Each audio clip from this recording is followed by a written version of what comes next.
Hello everyone. Good night. Apologies for the short delay. Had some issues that I had to deal with here, so I'm gonna try to bring the draft as soon as possible because it has already started. So good night, and sorry for the delay again. But tonight we're covering ET Blood Moon versus TA Shogun. This is a rescheduled match that is valid for week one of AML, the Void Group.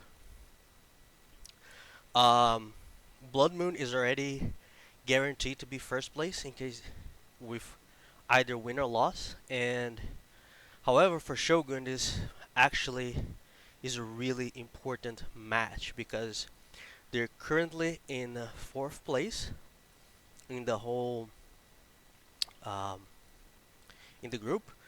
But a win here and a 2-0 to be very precise puts them in second place and puts them in the playoff spot already. So if they win by 2-0, they guarantee playoff. If they just win by 2-1, then they take third place. And potentially they go for a tie with Dorado Game Zeta. Well, if they win 2-1, they're gonna go untied.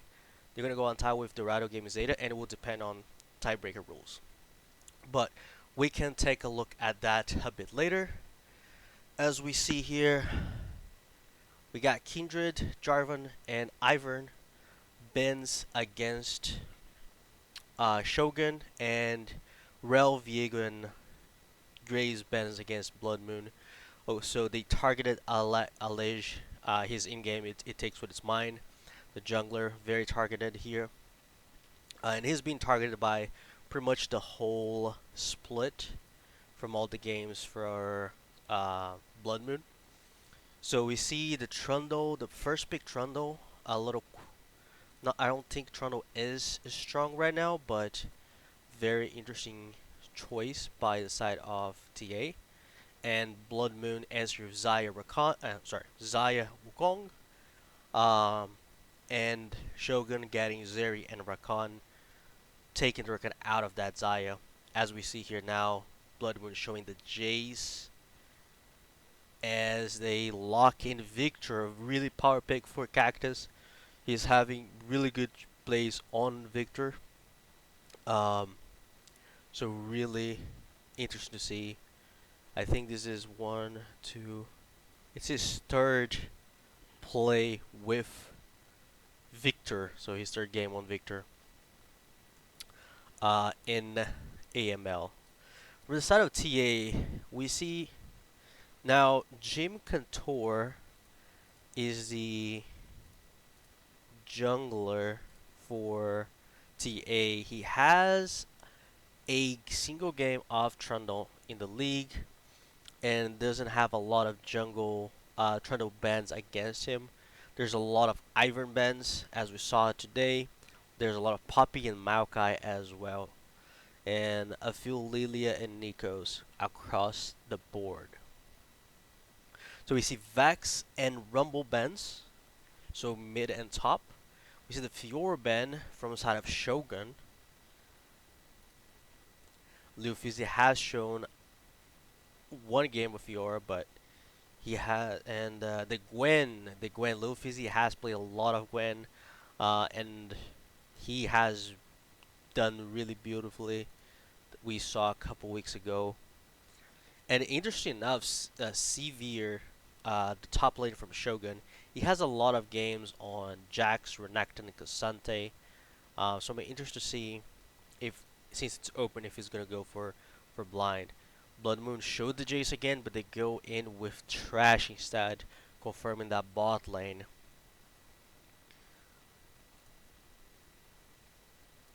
So a lot of interesting picks here. I see. Oh, I didn't start the contest. Let me start the contest. I just started the polling. The contest is up. You guys have 7 minutes if you guys want to join, participate. Diana being shown here, but let's go. Okay, so they confirmed Diana. Interesting. So there is a potential to flex that Trundle top and take Diana jungle, or is this a Diana counter to Victor? She's can be really powerful once she gets level 3, jumping in. Ooh, but they lock in Gnar. Okay, so they confirm Gnar top. They keep Trundle in the jungle and Diana mid. Diana hasn't been seen mid in a very long time, so quite exciting to see this. And remember that Diana is a big champion for Cactus. He's one of his main, so he should know how well this matchup goes. Now we see here Blood Moon showing the Poppy, but they lock in with the Malphite, keeping that team fight possibility to that team fight aggro with this team. So very good picks here. Um, Very interesting to see how the teams are gonna play. It does seem to be a bit easier from the side of Blood Moon to play, although Shogun has a good team fight comp as well with a lot of AoE, NCC. They have the Trundle that can nullify this Malphite since it's the only clear tank from the side of Blood Moon. They need to play around the Rakans, all in with Diana's jump, as well as the Mega Gnar. So let me send something and an update here real quick on the to ear account so we can actually see if we can get more people interested on this game, because I forgot since we're streaming TA. I would be expecting they would like to watch the game. But yeah, so far interesting choices. That is a really good choice here. Oh, actually, I didn't check if Aegis is streaming because I wasn't sure they were gonna stream because it's Labor Day week. Yeah, I don't think they are. Okay. Okay, so this and Team Vision.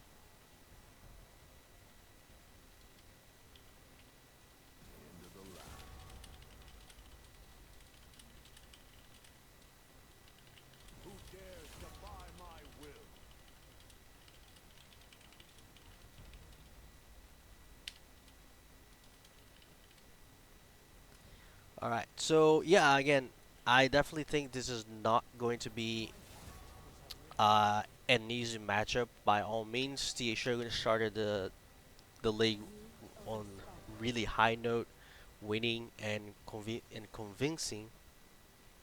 The same as Blood Moon. Now it's their time to go toe to toe, and the comps here are quite interesting. I definitely like the team fight comp more because it's easier to execute.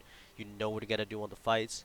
But I'm more excited. I want to see how TA plays this draft, how well they play. If it's gonna be more of a lane dominant, they're gonna take you know, you're gonna take the leads and then just transfer across the map, or are they gonna take the lead like individually or as a team fight skirmishing? That's what I would imagine. The Diana and Trundle, they want to skirmish all game long. Um, but yeah, that's pretty much how I am seeing this game. And on top of that, what else we have? But yeah, okay. So what we're gonna do is we're waiting here for the in-game draft, just a few minutes short for us to go into that. Wait for the spec delay. So once we do that, we're gonna go into a short break. And for those who are on the chat and don't know, and if you're willing to help ET grow, help ET in any way possible, make sure we have our operations for next year. Um, right now, Twitch is giving a 25% discount on the subs, so if feel free if you want to help, if you want to support ET, feel free to give that sub. But again, it's not mandatory or anything like that. But I just thought you guys should know because Twitch is giving 25% discounts everywhere. Let's see where we are with the game. Okay, so we're almost at the spec delay waiting. So what we're gonna do is we're gonna take a very short break, go get some water, go get something to drink, because it's gonna be a really enjoyable series, and I can't wait to cast it to the best of my ability. So we'll see you guys in a little bit as we wait for the game to load.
And we are back in the game.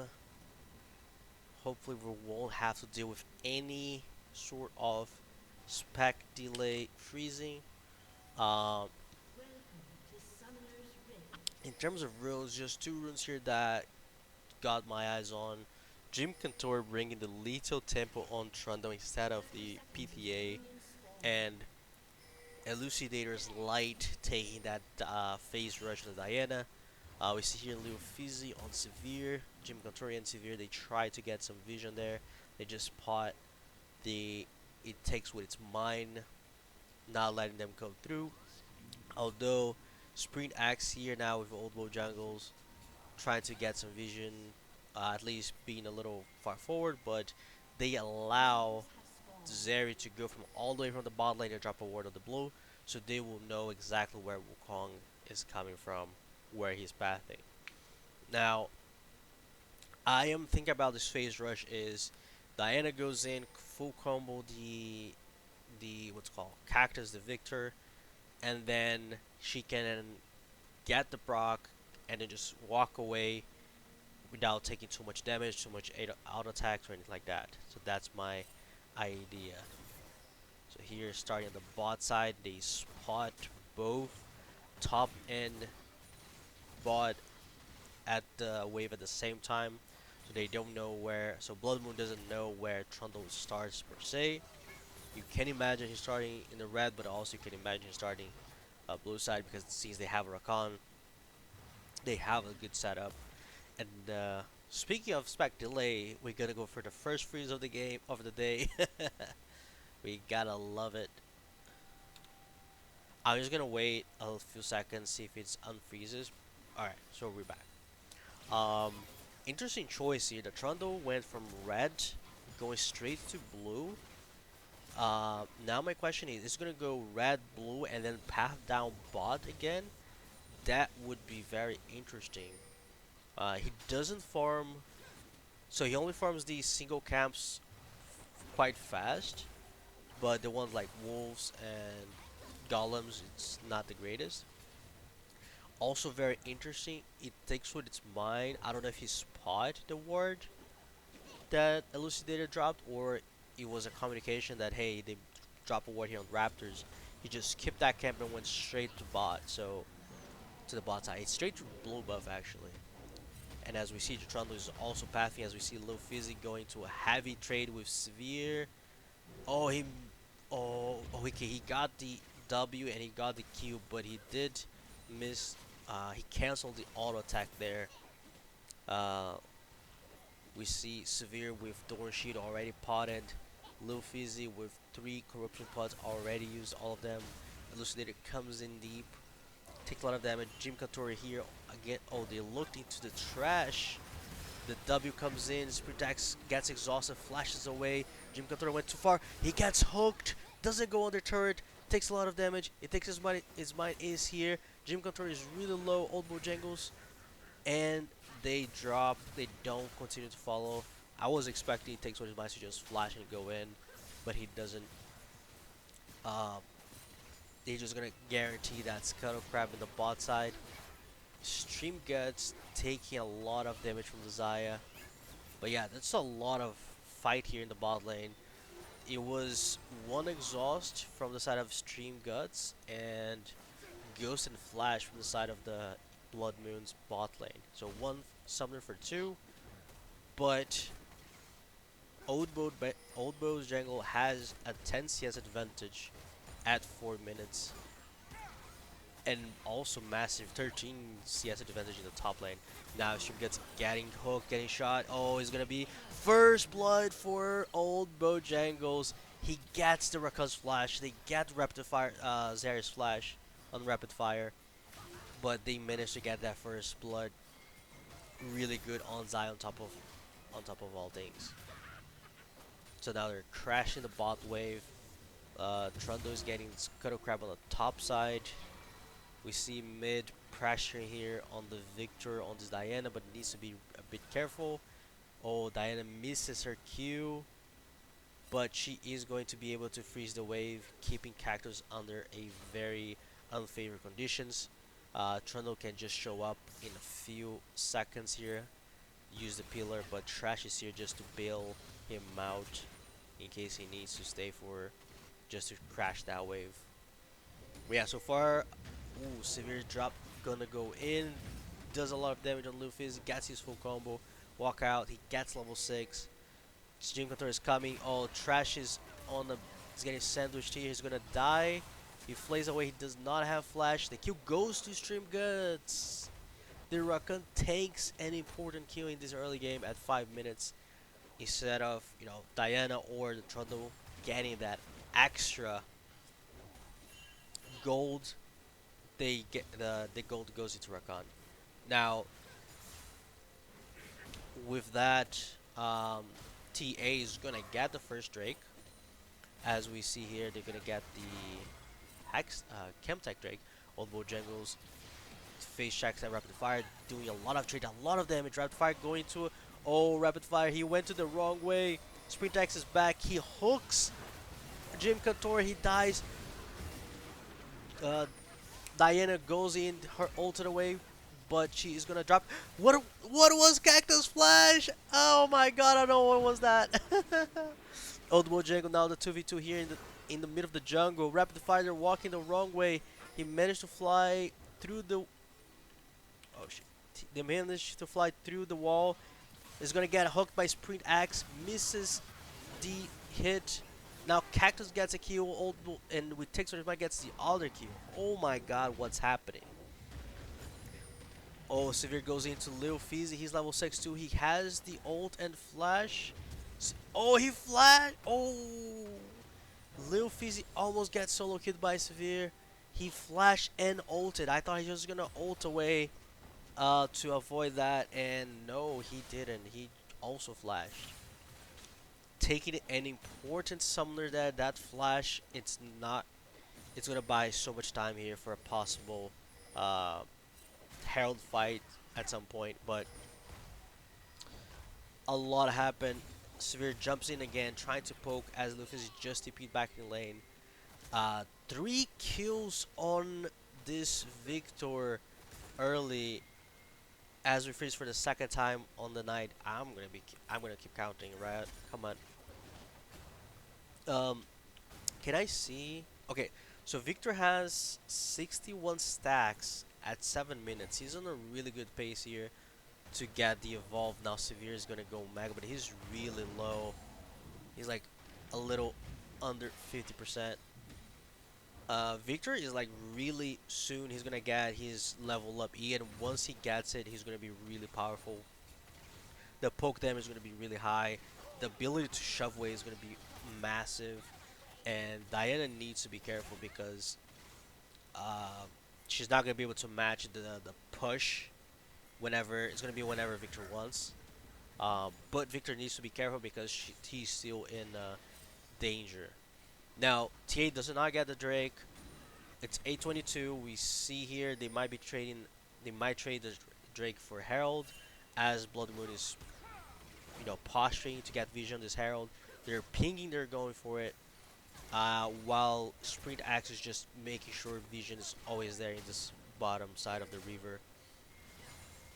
We see pings, blue pings coming from the Trundle saying they want to go for the Herald, but it's gonna be a 3v3.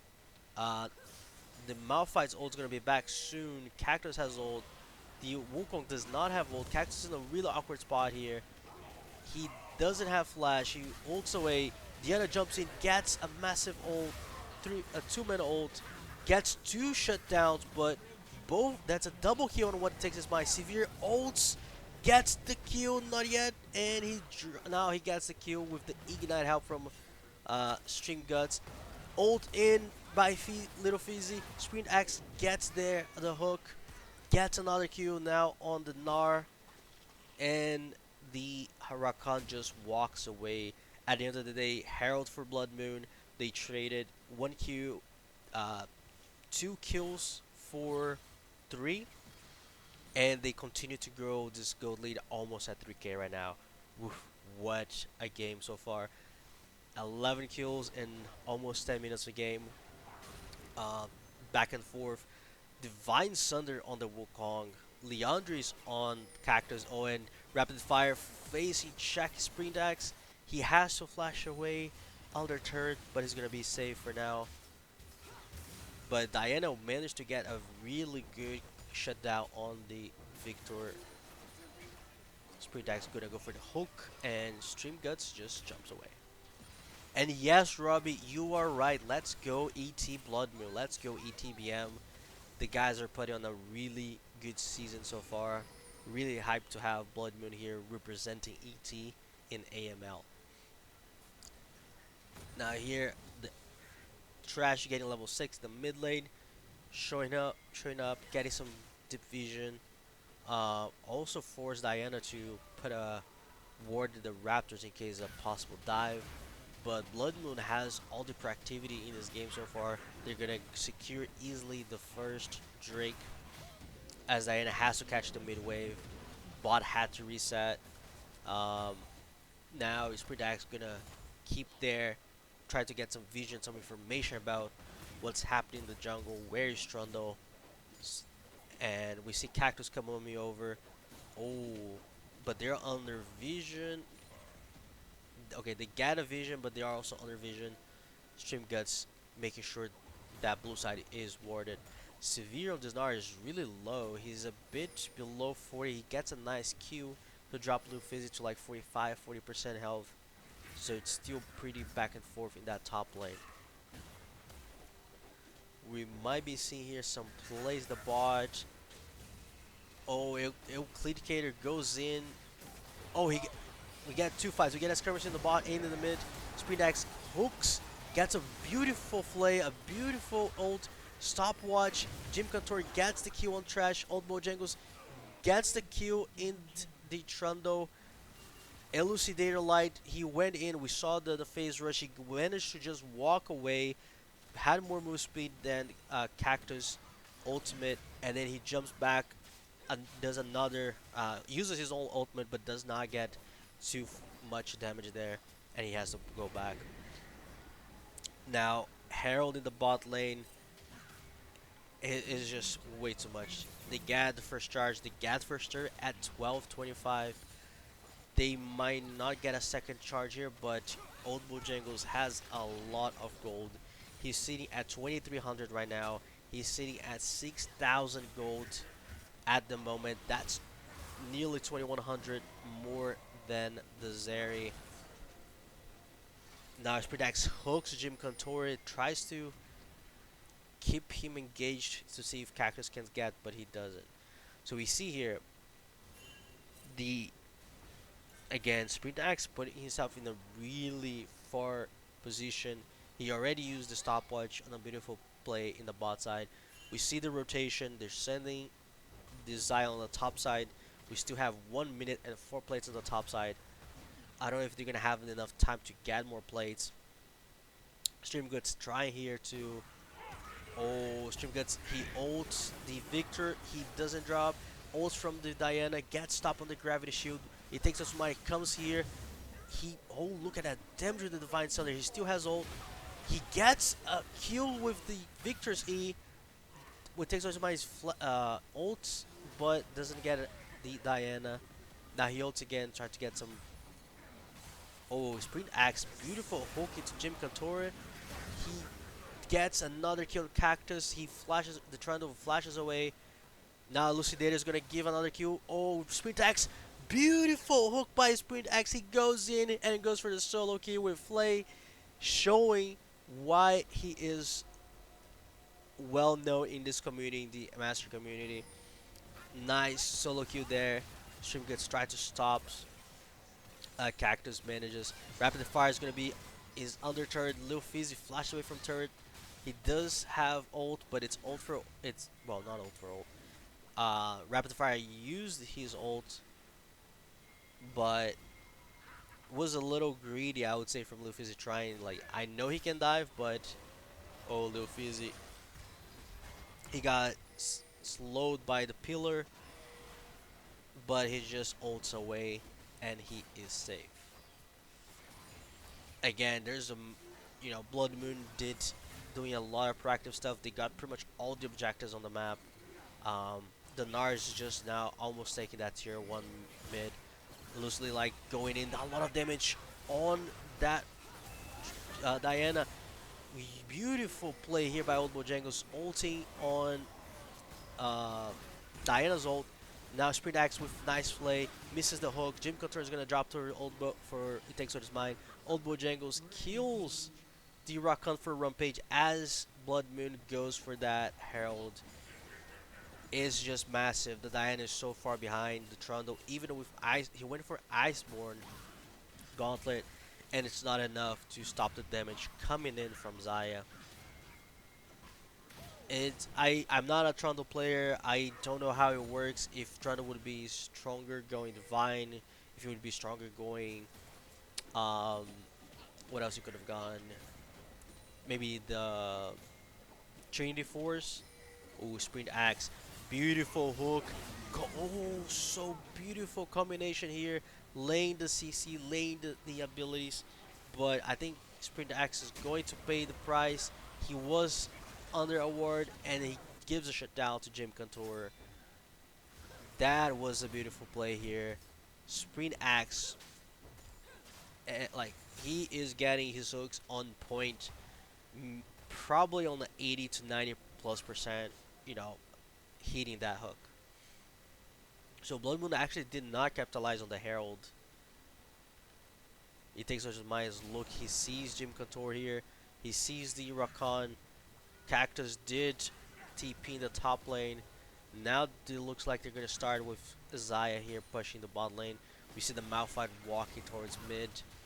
Trundle is pinging that Drake. They want to he wants to take the second Drake of the game, but they're not in position. And Blood Moon is also pinging. They're going for that second Drake. I think so. His mind. Ooh, he just I think it was out auto in one Q, and he dropped 60% of Rakan's life in a few seconds. That's a lot. Oh, Jim Couture is gonna get spotted. He uses his pillar to buy some time, buy space here from the Wukong. Cactus guarantees the Drake here. Severe stays on the top lane, doing some damage, trying to take that bounty on that tier 1.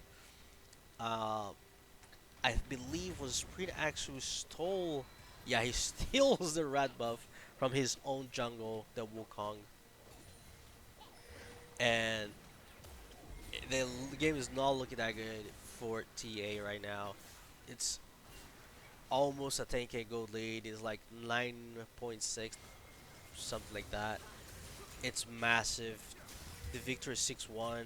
You know, it's 8,500 gold to 5,600 in the mid lane, 89 to 600 in the bot lane in the ADC position, 79 to 600 in or 6,000 just on the jungle, and the only advantage TA has is in the top side. The Gnar 6100 into 5400 as Gnar goes deep. Severe here goes, he ults Lil Fizzy, misses the W, gets the Q. He's gonna go for the dive. He misses the second Q. Tier 1 top is gonna fall very shortly, as we see the Xayah and the trash coming in. Old Bojangles going for the evade, flashes ult. Kite is out. He also ghosted. They ghosted and used Shurelius. Old Bojangle now going in. Gets Diana goes in, gets the ultimate on Old Bo. He gets the Q. He gets a beautiful shutdown. Sprint Axe gets a Q onto Trash, and Diana ends up dying as well for Trash. Uh, Now they just egoed a little bit there, running all the way to tier 2, almost near tier 2. They tried to, like, Old Bojangles tried to take the lantern. It looked good initially, but Elucidators had a good reaction with the flash ultimate, keeping Old Bojangles in place and getting a good shutdown for her as well. Now being a 3v2 here with 3v1, but it takes what his might just use the clone to get away. Now bounty gold for TA Ambition, dropping that gold lead to roughly 8,000 and getting more gold on the Zeri, because Zeri is, although she is ahead in CS, she doesn't have uh, the plate, she doesn't have the first gold turret, She is still sitting at 2600. Hey, yeah, around 2500 gold behind Zaya. Zaya has 2.5 items.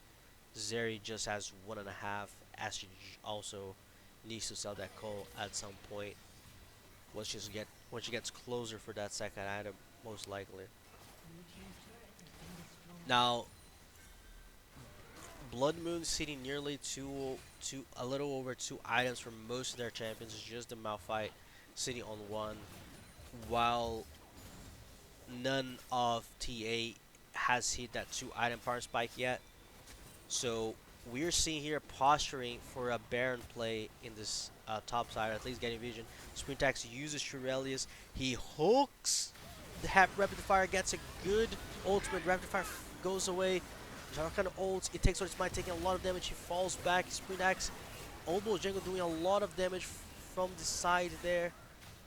And Elucidators is not able to do his damage. He jumps in, but does not get everyone. He does not ult. Nobody drops, nobody dies, but bot and jungle stayed extremely low as we see Blood Moon going for that Baron play. We see a TP coming from the Rakan right now as the Diana is also there. Nar TPing as well. They're going to try to fight. There's going to be a 4v4. Diana ults in. Sprintax is getting super low. But he takes on his mic, kills the Rakan. Now we see a TP from the Malphite. Severe is low. Elucidator is low. Goes in deep. Lil Civ gets the kill into Severe on the Gnar. 2 for nothing. That's a good trade. They get the Baron and they're gonna go for tier 2 before a reset and probably into Drake as Drake comes in 20 seconds. Wow, what a lot of play here. Jim Couture is trying to yeah, he's not going straight for the Drake or getting some vision. He's just want to make sure he gets as much camp as possible, get some XP. He's one level behind. We see 2 levels in the mid lane, 1 level in ADC, 3 levels in the support, and even 1 level in the top lane. Top lane was the only lane that they were getting the gold lead, but they still are uh, low in XP there. I think so. His mind just going straight for that Rakan. He still has another chart of the ult. Trundle doesn't get hooked, doesn't ult his ult. So Rakan is super low. Cactus and Old Bojangles guarantees the third Drake is soul point here. Sprint Axe being really far ahead. He takes towards mind's coming. He gets ulted. He drops, trashes ult. He's gonna get some damage. He flashes away. Doesn't die. Jim Couture dies through. He takes towards mine. Elucid coming in. He doesn't have time to ult. He's just TPs and dies. As Severe also dies. Now double Q on Cactus.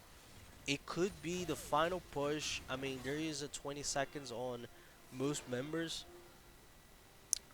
They don't seem to have too much wave, but they can definitely take 2 inhibitors, mid and bot here. Um, they have the health and the abilities to fight again and push for the end, but I don't know if that's what they're gonna do. Whew.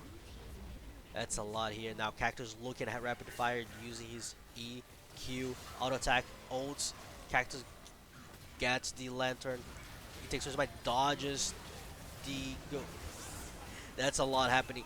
Elucidate ults. He goes away. I don't even know what I'm talking about now. It's so much happening here on the Rift.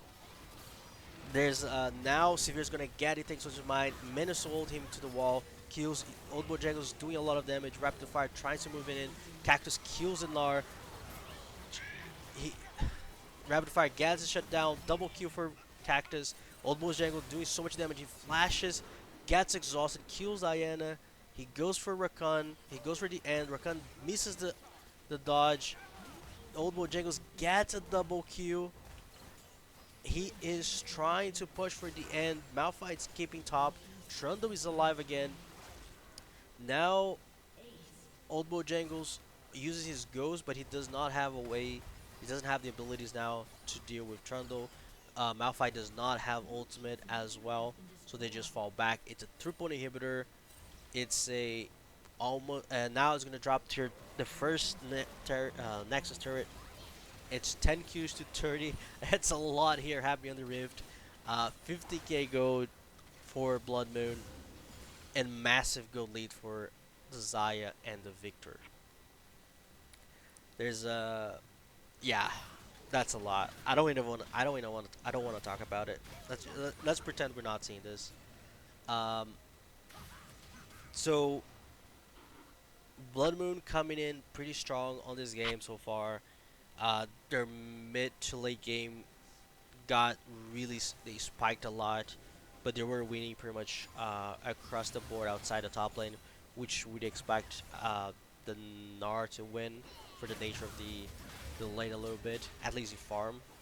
Now we see here he takes from his mind. He's just solo killing Severe, not giving him the chance. Diana just gets stunned with the gravity shield, gets bursted. Cactus moving so far forward, uses his stopwatch, Steam Guns, uses his TP, uses his ultimate, falls back. Now, rapid fire, doesn't die. Old Jangles kills the Rakan. The hook comes in, they're gonna go for the dive, and it takes what it's mine, just ends as the game ends. They had a lot of fun. They tried to go for the dive under the fountain. Maybe they didn't have the tools or the abilities just yet to do it. They didn't have the, ultimates. And obviously, but again, it was a great game. 26 minutes, a convincing victory for Blood Moon. A very good start here for this first match. A lot of damage on Cactus and Old Bojangles. 30,000 damage in a 26-minute game. Really well played. It takes which is mine. Also 19k damage. Did a lot. Objectives, control everywhere. We see the Shogun coming in for him. On the side of TA, Severe on the Gnar, doing a lot of damage, and I believe most of the damage is probably on the early game when he was poking, trading heavily with Malphite. It didn't feel like he was participating a lot on team fights. Elucidator's Light, he had a really good early to mid game, I think. Dealt a lot of damage, jumped in, jumped out, used that phase rush well, but again, he was not able to capitalize. He was not able to get a lot of resources at the end of the day, and he was not able to help his team. And rapid fire on the Zarya, he was just far behind. He was just so far behind compared to Zaya that he wasn't able to be a factor in the game at all. So again, really well played for Blood Moon. Well played to TA. It was a good game to watch. Definitely a good game to cast.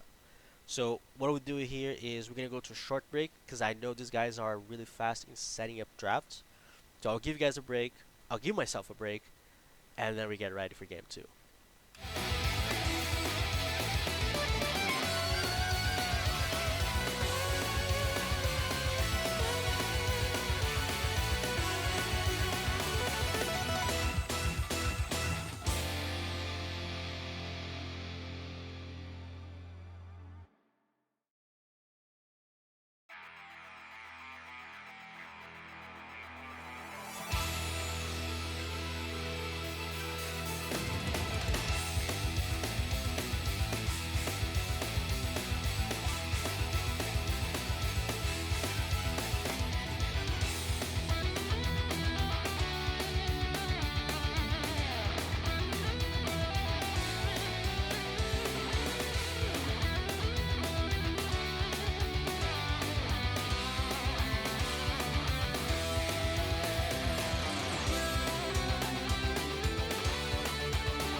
guys, we are back.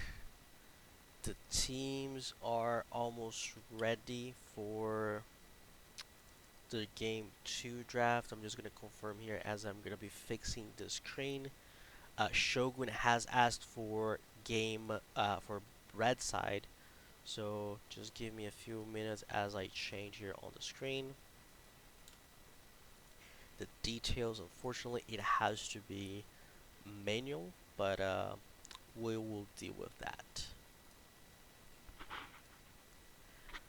And looks like the teams are getting ready here. I see them uh, setting it ready here, and looks like the bands started. We see the J4, which is a really good band overall. Just getting, he's a really good champion overall for teams that wants to be proactive and do stuff, and he allows you to do that. You see the Graves and the Rel again. A lot of focus on, well, Rel itself. It's a really good champion for Sprintax. He has shown and proved that how good he is on the champion, and he takes what his mind. Had a beautiful performance on that Wukong, and he had really good performance on the Graves as well. So I definitely imagine him being targeted. Kindred and Ivern, good targets on Jim Cantori, put him something less comfortable or as much as possible. And we see the Maokai also banned here, which is a flex. Has potential to be flex, so good bans overall from this side of Blood Moon. So I'm gonna start here. I'm gonna start what's called the predictions. I'm gonna give it a 10 minutes for predictions. If you guys want to participate with the predictions, interesting. Zach first pick. I was not expecting to see the Zach at all from the side of Blood Moon. They're cooking something. I can smell that for sure.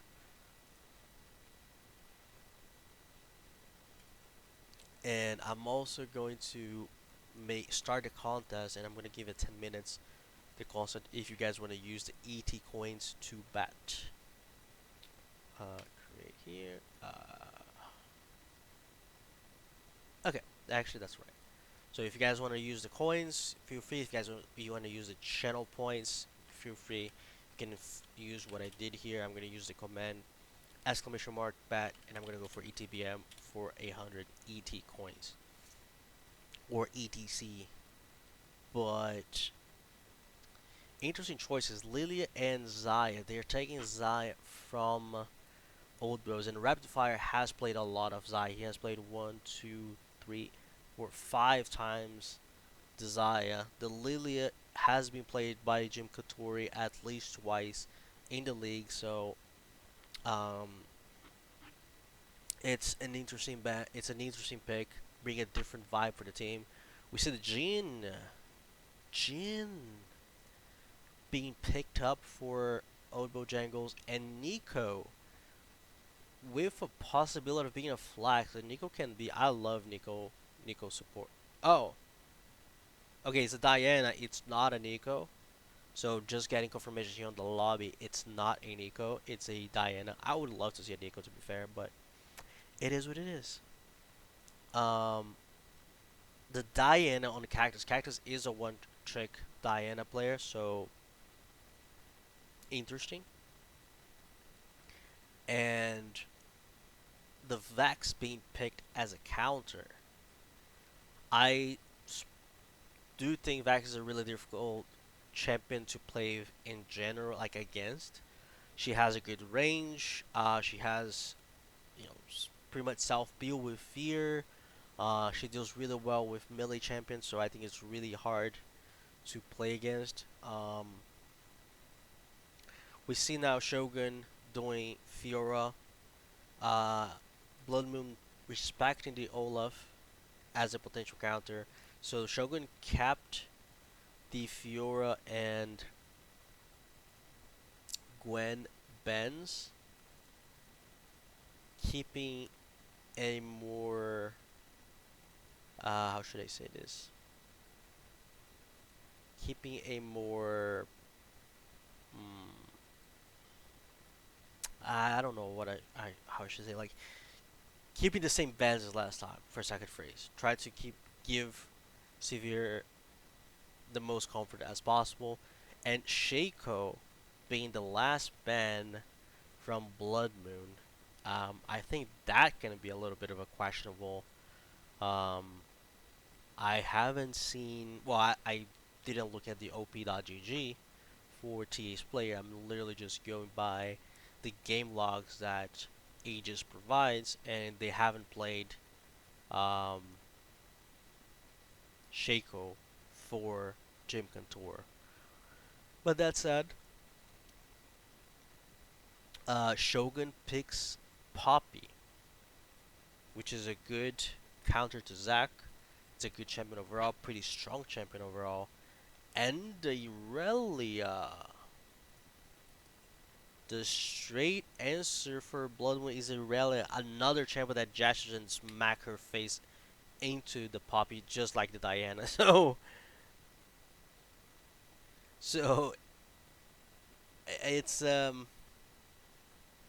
don't know what Blood Moon is thinking, or uh if they're going for call for it or what, but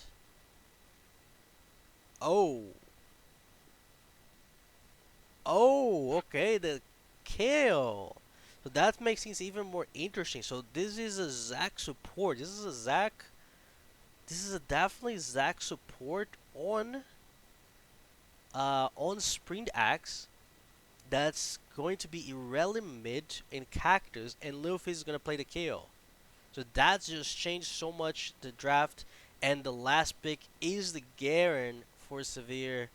Um, so Poppy in the jungle, Poppy can still make a lot against Diana in the jungle, can still stop her. Um, she can still stop Irelia pretty well. She can still stop the engages from Zac. So what an interesting that draft by Blood Moon here. Not gonna lie, I was not expecting that. So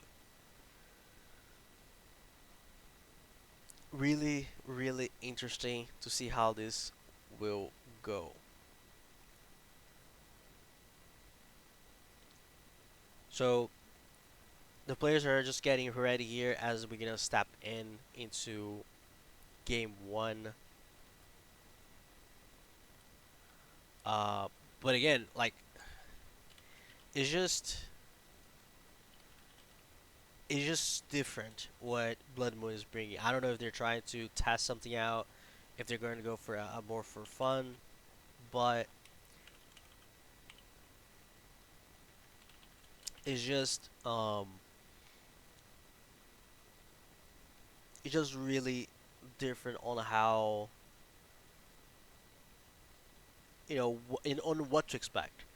So Elucidator's Light taking the Vex is actually a comfort for him. He has been playing a lot of Vex games, and I just think Vex as a whole is a good counter to melees and also anything that dashes. It's she gets her passive faster.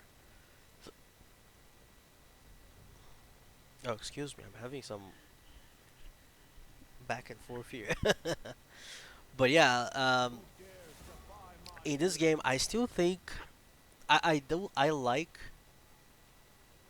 Oh no, I'm sorry. I'm confused. This is a Poppy support. I'm confused. Like sorry, I completely messed up. This is not a Poppy jungle. This is a Poppy support. I completely forgot there's a Lily on the game.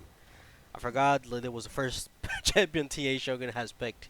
So he's a Poppy support. Straight up countering the Zac. Um, and I So, well, with the Diane, you kind of masses a little bit of the flex, although it's still possible to do Zac top, but they they picked Poppy, probably thinking Zac is support to give that ability for Zaya to protect herself in that way. Also, pretty good to stop the Jin and Irelia at any others. Um, I don't think this draft from TA is really easy to execute, nor do I think draft from Blood Moon is easy to execute. Um, I think both have the same level of difficulties. I imagine it can be a bit easier for TA since they have the Poppy, they have a good scaler on Lilia and Zai. Those two champion skills pretty well. I don't know how the Garen fits into all of this. I don't see how the Garen can do much against Kale. Maybe early, you know, levels 1 through 6. Maybe she can do much more. Maybe he can do more. I'm sorry. But inside of Blood Moon, it's more of maybe skirmishes between Irelia, Diana versus Vax and Lilia. I don't see how they play the top side. I think this is a completely bot focused game. So I think we're gonna see a lot of action as we saw last game on this bot lane because whoever gets ahead, it's gonna be really important, especially the Jhin that is like a not high, DPS.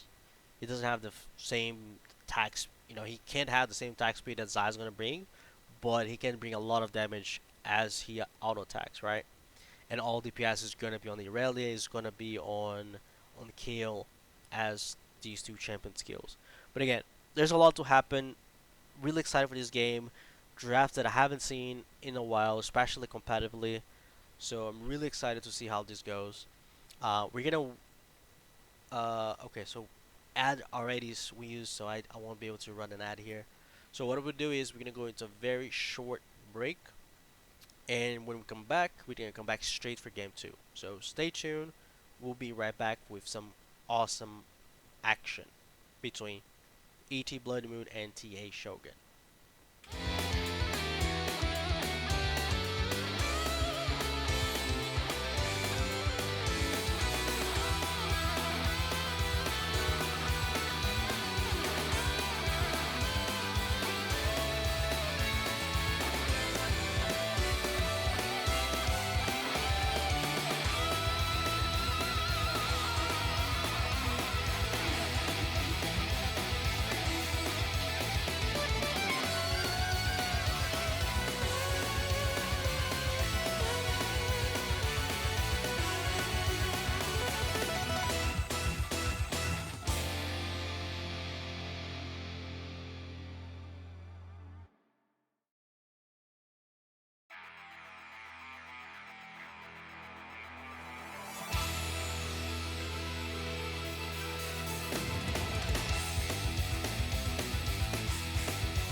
screen, but we see here on the blue side AT Blood Moon, on the red side TA Shogun. Sprint Axe just walking towards his Jim Kantori.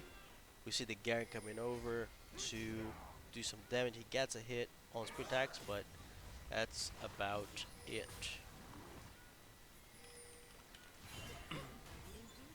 Now there's a little bit of fight here onto Cactus, but not much happens as League freezes for my SPAC again. Gotta love what we see, boys. TAS. But so far, we're looking okay. Game started. So we got here Jim Couture dropping a ward on that River Bush, and Stream Gods dropping a ward on the red. They will get more vision on where the jungle is starting. They know Diana's not starting on the red side, so she's likely starting on the top side. Um, the bot lane just showed up. Kale hasn't showed up at the top, so they definitely know she's starting on the bot side again. Jim Couture is starting Lishless on the Raptors, because we know everything is going to be involving this bot lane here. All what really matters in this game is going to be revolved here. Now we see Cactus going in, taking a lot of damage on this first trade at level 1 with Elucidators. That's what. Oh. TA's bot lane gets level 2 first, but are not able to get a good trade. But that's what I was thinking about the Vex. Vex is super. Um, it's really hard to deal with when you're playing with melees, because the moment she has that passive up and she's stacked, like she just needs to wait. She doesn't even to go in. She just needs to wait. The reality jumps on her, fears, and easily just get the electrocute. Now Cactus going in. He uses W. Jim Couture is here. He gets a nice Q. Oh, he flashes. He's gonna go down. He managed to flash and gets also Jim Couture's flash, but he does drop. Oh, that's a good hit from Sprint Axe. Good route into Rapid Fire. Gets a lot of damage. He has passive, and he does get the blobs to recover some health. First blood into Jim Cantori. First blood on Lilia to accelerate. She go for the blasting wand. That's a good start at 3 minutes. Ooh, nice damage by Old Bojangles and Sprint Axe. He did not have any bullets for the auto attack, but still decent amount of damage on Poppy. But yeah, the Vax counter into that was weird on the side of Blood Moons, and we see Sprint Axe jumping in. In Kantori, he does not land the Q. Sprint Axe is gonna be down. Elucidator's Light is here. Passive goes down. Rapid Fire doing a lot of damage. The Sprint Axe is gonna drop. Now the question is to whom? Rapid Fire grabs the Q, as now Blood Moon just walks back. So that's a good start here by TA, grabbing a 500 gold lead very soon.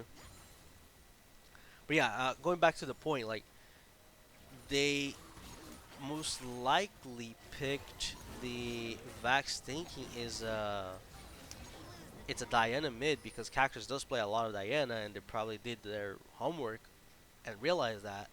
But then Cactus or someone on Blood Moon asked for the Irelia, and they pivoted mid where the matchup isn't good, especially early.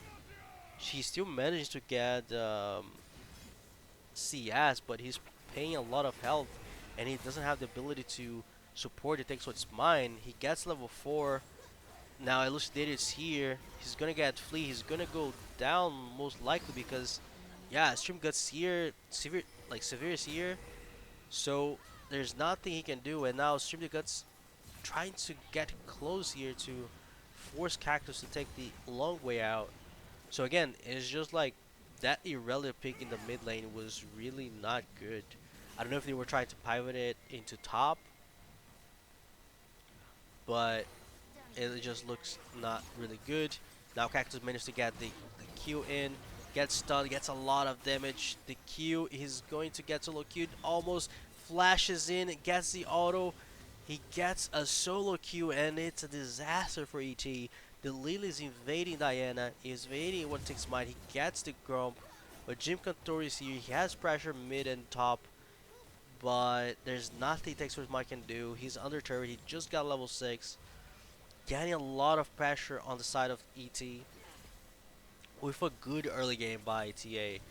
In 6 minutes, they almost have a 2k gold advantage. This Lily is getting strong. This Zai is just getting strong, and the Vax as well. Now, things can change as soon as Irelia hits one item. Things can change really drastically as long as Vax isn't extremely fat, right? If Vax doesn't have like 1.5 items, 2 items, but a time cactus finishes first item, that it's doable. But we're seeing a lost chapter, a dark seal with 4 stacks, and the Doran's shield against just a dagger. You know, the Doran's blade and this set like a vampiric scepter.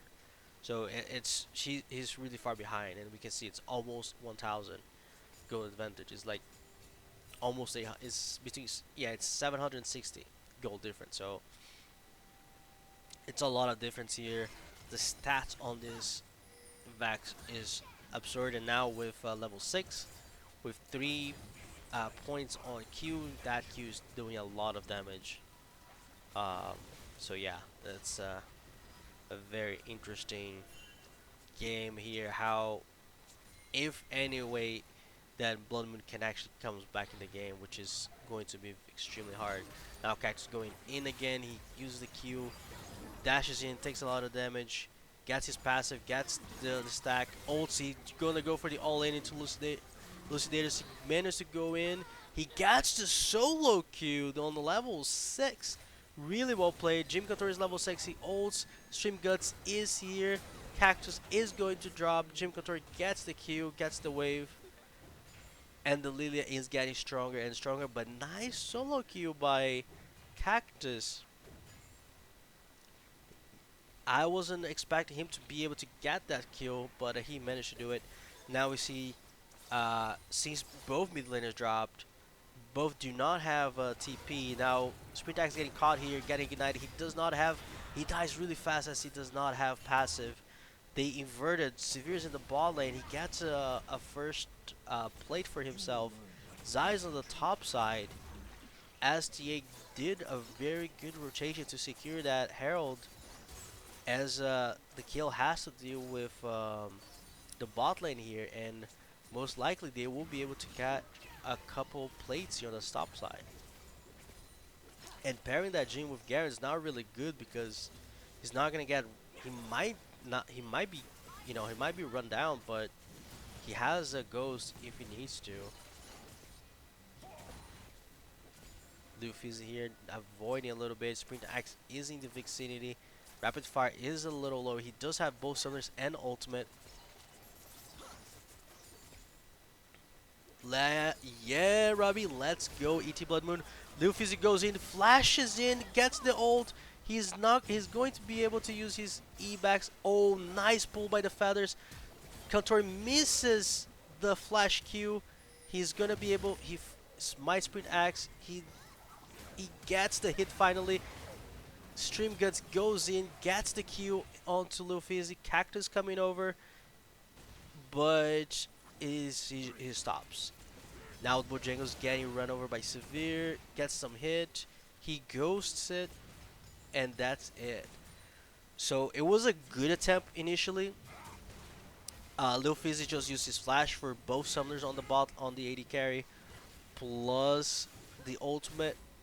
He wasn't able to fall back, but he managed to get. They managed to get another flash on the Lilia, right?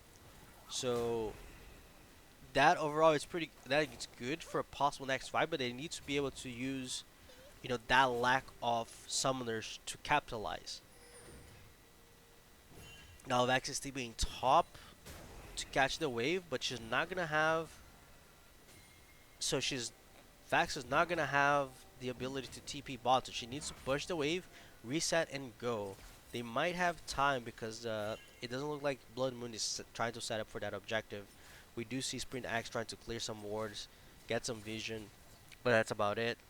He has passive up, rapid fire, getting damage. The Poppy does not have flash, but oh, he's gonna get the Hex stack. No, he falls back. Now we see here, Vax resetted. She's walking now. She's looking going mid. Garen's walking top since he does not have TP. But ooh, old Bojangles here. Jim Contori. He's looking for Sprintax. Good usage of the stun. Stream Guts managed to get the Zac. He has passive. He did flash away. The stun, the root came in. Oh, beautiful ultimate by Oldbo. He can land. He lands 2-3 shots on Poppy. And then the fourth shot is blocked by rapid fire. Doesn't get a Q. It would be a nice shutdown if he could on either Poppy or the Lilia. Now Severe, it takes its mind looking for a dive here. Is God low. The Ignite, he's gonna get, oh, the gate, it was turned on. Severe flash, Ignite, and ulted the Diana. She was holding the wave, looking for a dive, but she was not able to, you know, the wave didn't get to the turret fast, and, wait, hold on, Cactus tried to go in, got chunked, as the Poppy is walking all the way on the map, making sure her mates are safe and protected, and they have the proper P1 back here. Cactus goes in. There's a lot of damage he's taking. Lily is solo killing the Drake. Cactus again taking a lot of damage.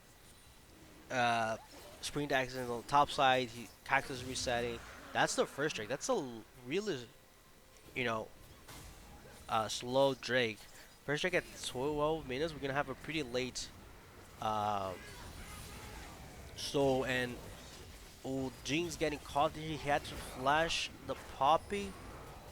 He's really low, but he's managed to survive. Severe is low. He gets the move speed.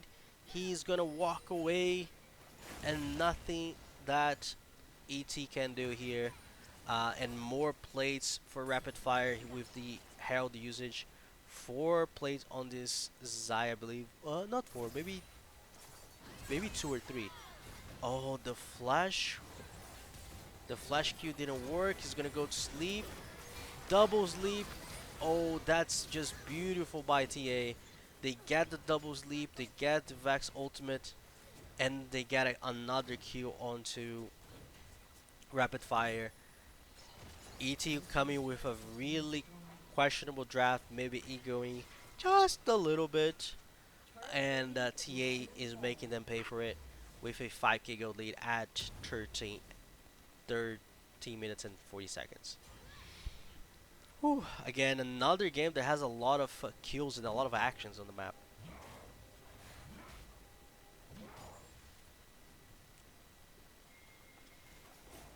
But yeah, we see what is this? 2200 gold lead on the jungle.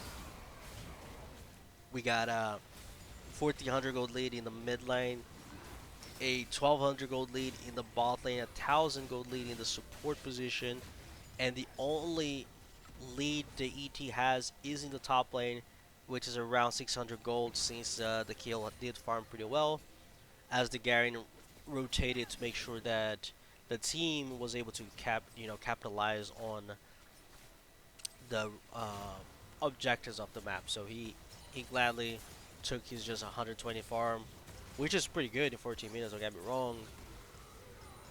But yeah, he got a solo queue too. So Lil Fizzy is getting his resources. He got some, but if he's not careful, he could die here because Lily and Poppy are on the top side. Both are playing together. Cactus and Spring Axe are trying to play together as well, but they're not being as successful as Dream Contour and Stream Guts. Now we have here 4 men on this Herald. Lil Fizz is out level 11. A good power spike, but not there yet. Elucidator flashes from the Zac's jump. Now Luffy is a little far behind. Steam Guts, he managed to get this move speed. Now it looks there could be Dove here because yeah, the Diane is here. The Flash goes in. The ultimates, they get a good kill. Lil Fizzy is going to get doesn't get rooted. He just stays and stays and just starts auto. He stepped a little too far. He ulted. He goes to sleep. The damage goes in. And the kill by Jim Cantori. He waited at the very last second. The ultimate by Lil Fizzy by kill runs out, and then he managed to get his damage on top of it. And TA gets mid and top turrets, and they get more gold. Now it's a 6.4k gold lead.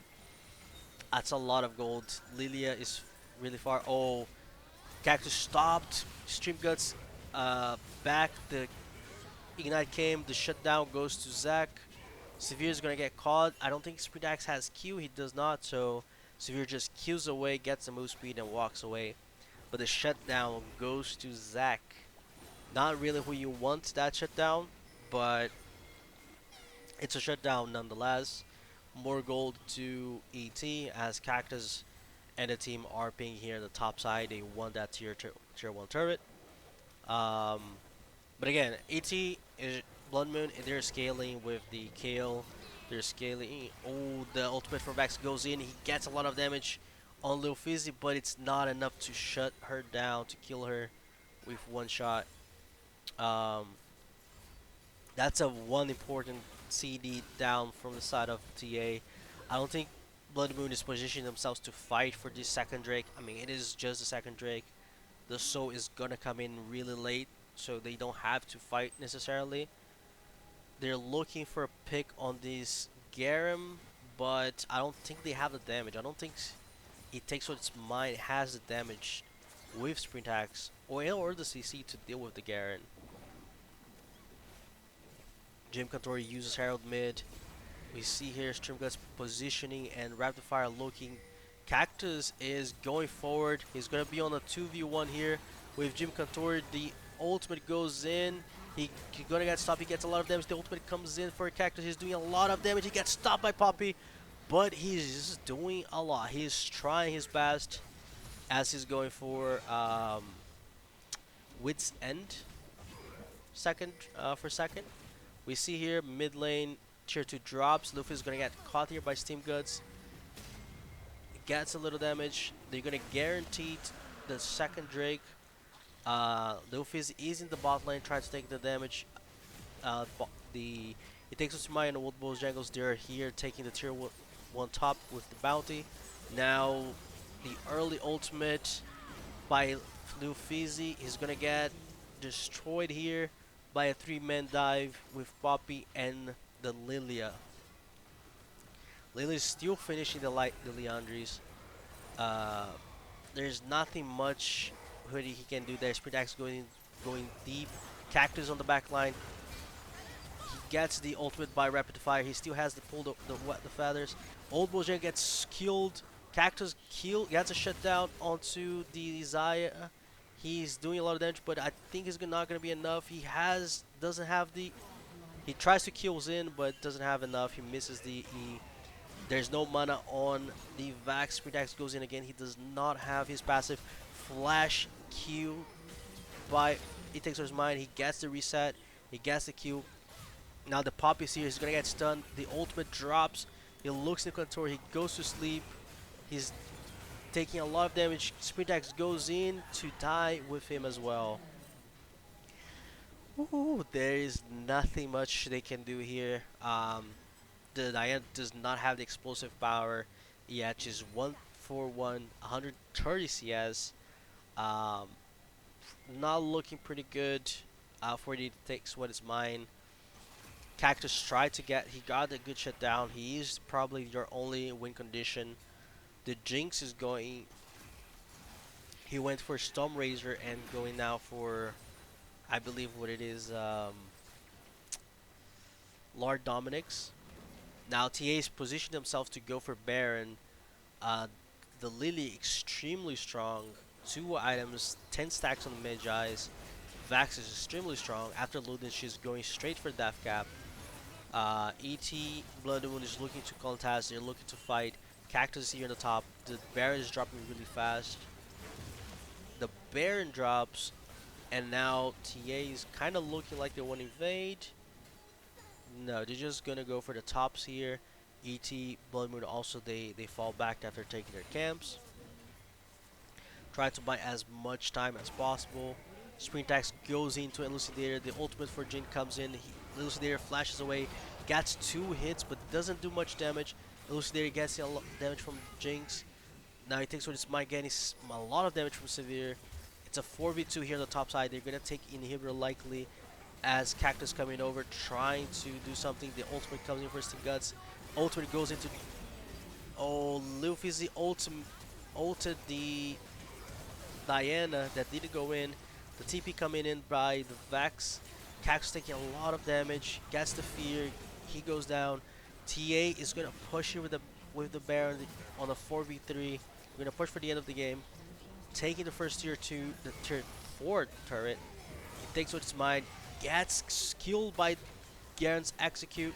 Old Bojangles try to do damage, but he's really far behind with the Jin that doesn't have much DPS. And TA is gonna grab their game 2 win with a much better draft and much better execution as well. TA wins game 2, ties the series 1-1, and ladies and gentlemen, we are going to have a very nice series here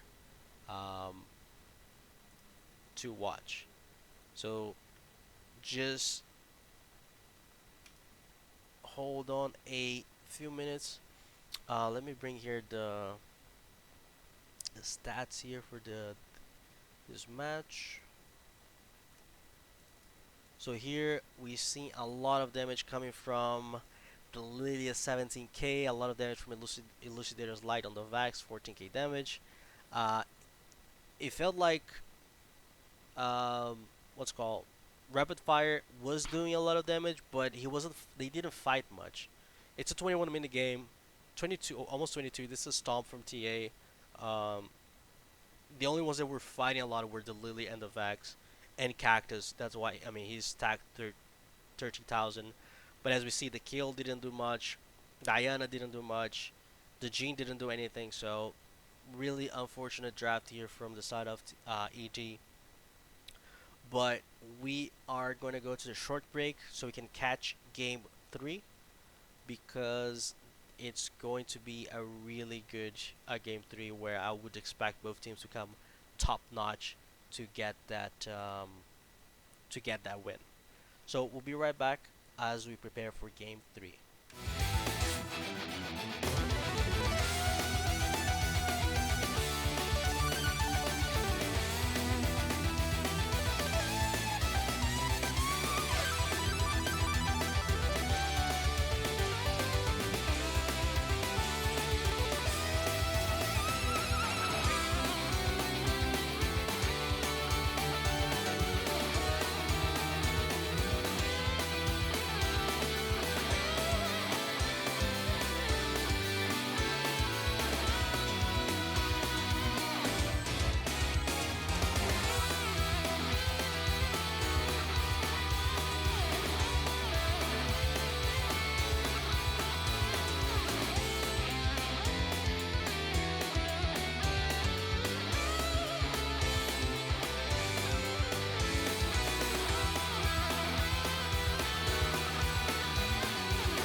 Ladies and gentlemen, we are back. The guys are just getting ready for game 3.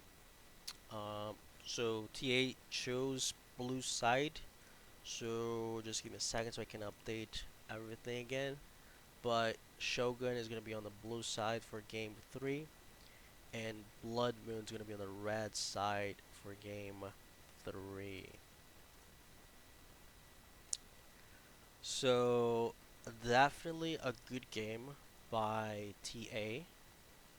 Um, they definitely showed really good, performance there by mid and jungle specifically, but also their bot lane were on point.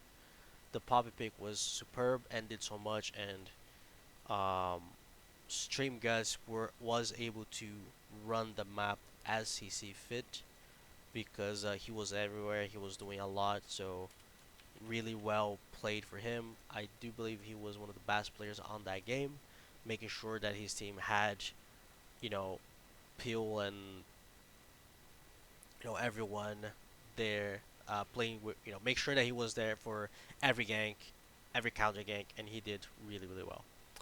Um, Now we see here again the Graves and Rel bans for Shogun. Blood Moon bringing the Ivern. I do expect Blood Moon to make uh, better picks and picks that makes more sense altogether. Again, I don't know what it was on their comms, so I can't really tell.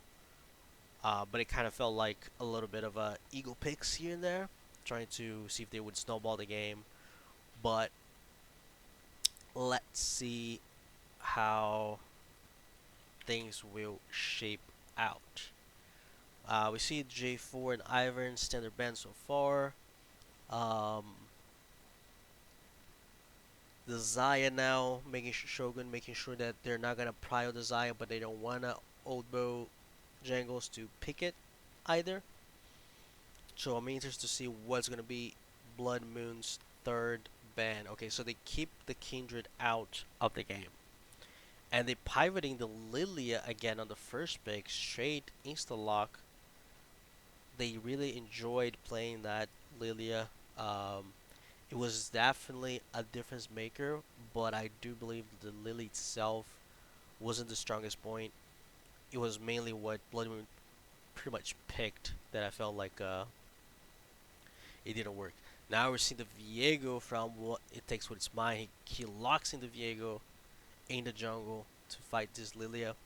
So I would expect them to be drafting better lanes to deal with TA. Now the Kaisa, a pretty strong champion overall.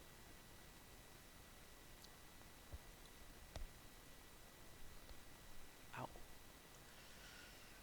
Now we see the Aphelios being shown by TA, which is a good champion overall in comp. It does a lot. He has different ways. It does, there's so much ways you can play with it. It's a really good team fighter, and it is. Aphelios locked in for TA Shogun for um, rapid fire. He had a pretty good series, I would say so far. Uh, Showed really good performances on all 2 games. So I definitely think he can perform on the champion. As we're seeing the Karma, and Karma is locked by TA here, securing. And I don't know how well it does, but I guess peeling the Aphelios with extra shields, just like a small version, well, a version of Lulu, it does work well.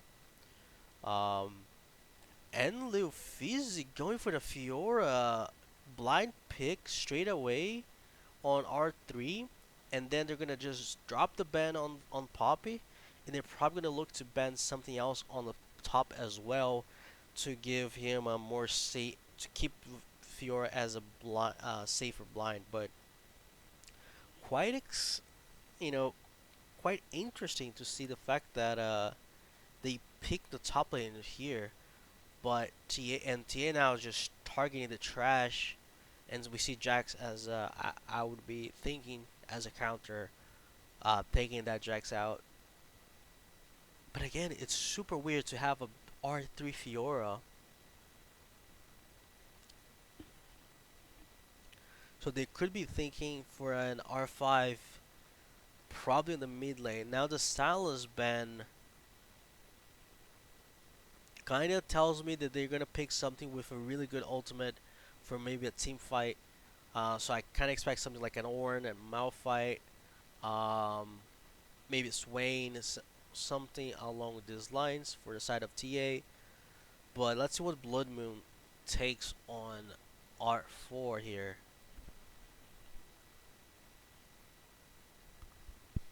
Ooh, they show the Blitzcrank and they settle on the Pike. That's again a bold move by Blood Moon, bringing highly skillful champions into the Rift for this game 3, and a lot of champions that requires more mechanical skills than anything because technically you don't have like you have three divers, but you don't have a way to control the fight. You don't have a way to fight properly. You just go in. From the side of TA now, they lock the Camille as an answer to Fiora, but at least they have some. They have not really frontline, but they have the potential to play sides. They have the potential to play fights.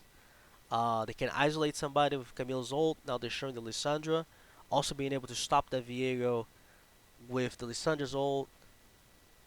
They showed the Annie. They're showing a lot of things. So let's see what they're gonna end up doing. And they go for the Annie and insta-lock Kassadin. What are we looking at here? Insta-lock Kassadin, definitely good into a double AP jungle with Lilia and Annie. Um, so quite interesting to see how it's gonna pilot that. But again, you don't have much frontline. You have the potential to play silence, mid to late game, and in a way where TA can't. But you don't really have like you can't really play front to front, or even front to back because you don't really have a front line. You need to play like very carefully on picks, on play on vision, and maybe get a pick on a side lane, and then you transfer it with an advantage, put pressure, maybe bring like 2 3 people to deal with your split push or something like that. I don't know. It just looks so different that it's not really common to see this type of selection here.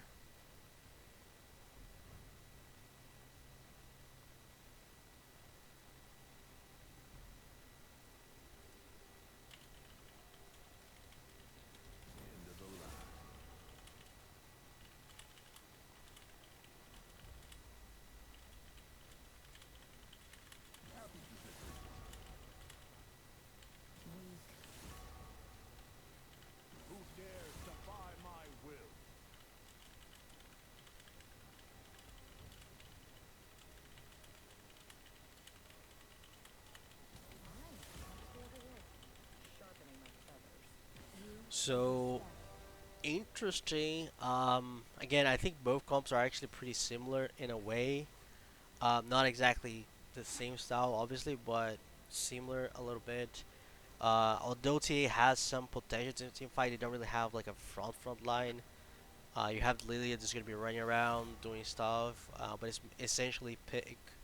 Um, the only gauge that they have is gonna be like a flash ult by any stun or a Camille, uh, flash, hook shot, ultimate, gets it like that. Maybe with a Karma, they're gonna be able to get extra shields to actually be able to be like a front line, but it's not like a strong, clear 5v5 where you want to, it's more like a pick oriented skirmish is type of um, fight. And outside of Blue Moon, if you get a reset, you're massive because you have Viego's reset, you have Pike's reset. So getting one pick is really important for the fight to go into Blood Moon's way.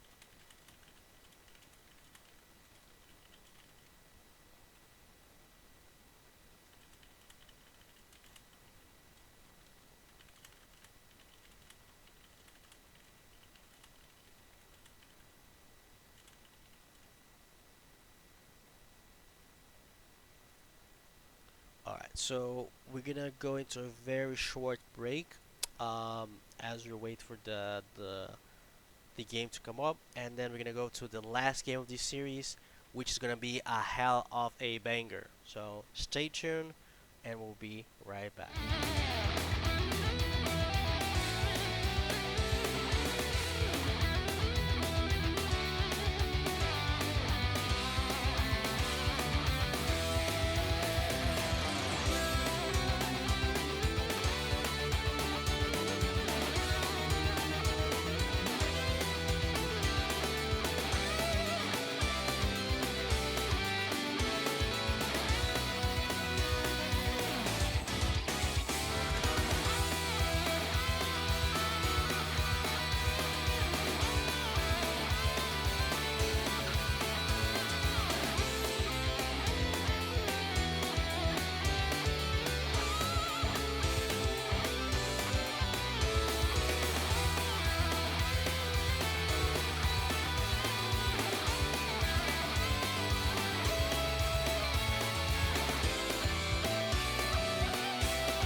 And we are back here. Looks like the teams went into a pause as the game started. So I'm just gonna take this time to do some updates here on the screen for the final game of the day or the night actually.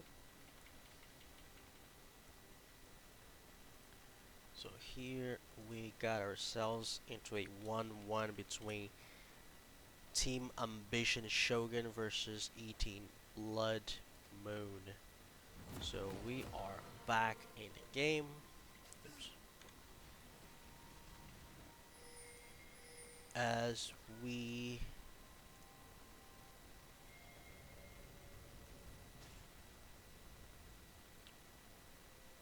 start here with another freeze again, because the game we all love always do that.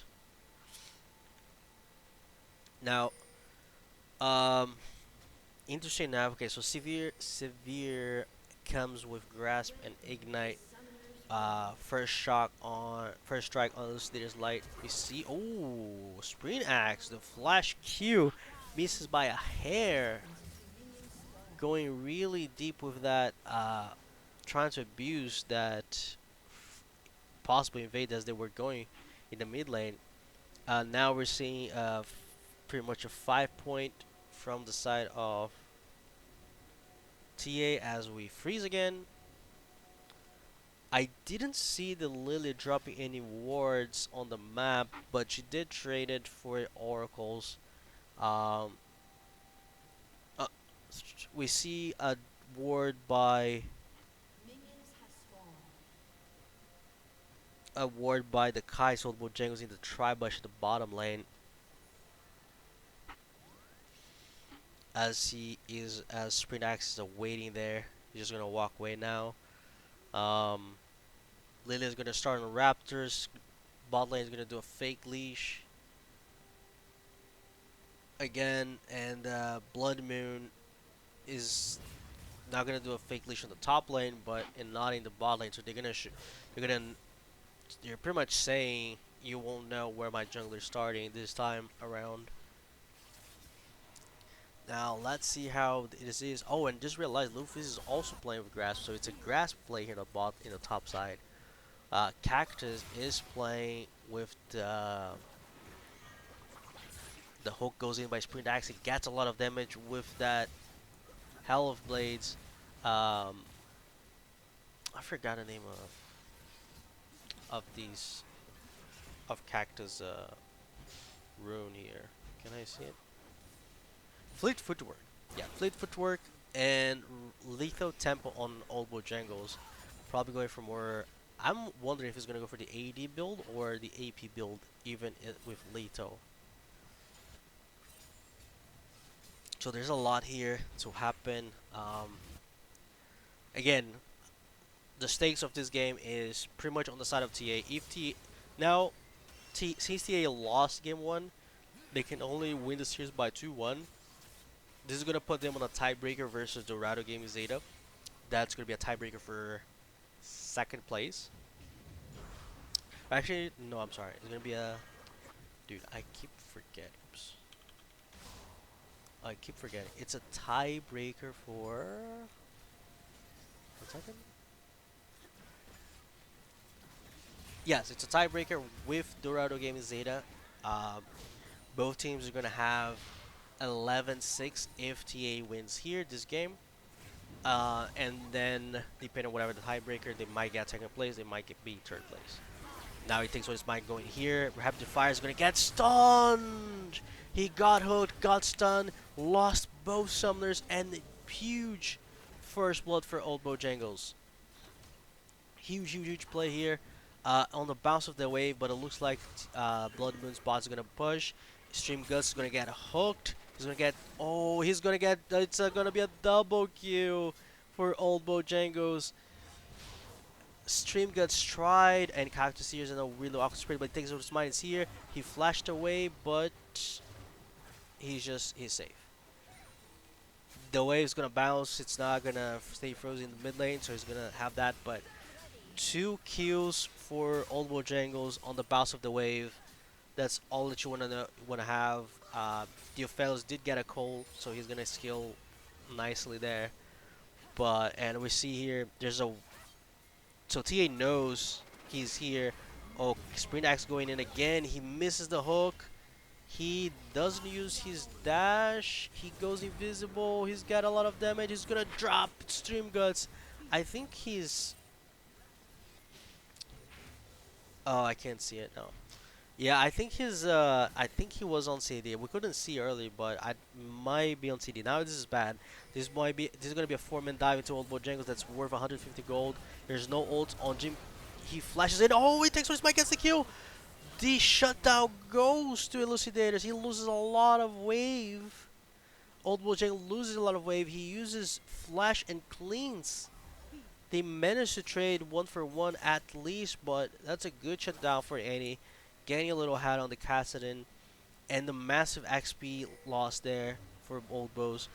Now he takes misses, whiffs his stun, misses, and Jim Control. Stream Guts gets the kill. Sprint Axe misses his combo. Now he's gonna run down. Does he have E? Nice combo here. Good damage on Jim Contour. The Kaisa's passive does hit, but again, uh, Stream Guts taking kills from Jim Contour. Um, yes, to Karma, she's going to be able to put a lot more pressure in the bot lane, but flash shoot and the stun now. The passive drops Q on Old Bojangles. He managed to get a W on Jim Couture, but Jim Couture guarantees the Q now for himself. Sprint Axe sprinting at them, getting kills, giving back a little bit, but making sure his Kaisa is getting ahead. Kaisa is going for static shift, likely. Severe's taking a lot of damage from Lucy. That's a big wave, but it takes Switch Minds level 4. It's looking not anymore. Jim Contour is super low trying to hold that wave, but the wave crashes. Old Bojangles looking to see if he's gonna stick around, but he just walks away. Um, Now they're looking to. Oh, there's no stun on Elucidator. He's on the really. He flashes away. Sprint Axe holding that Q for the longest possible time. Elucidator tried to play moved in zigzaggy, but it wasn't enabled. Now Stream Guts managed to get the root.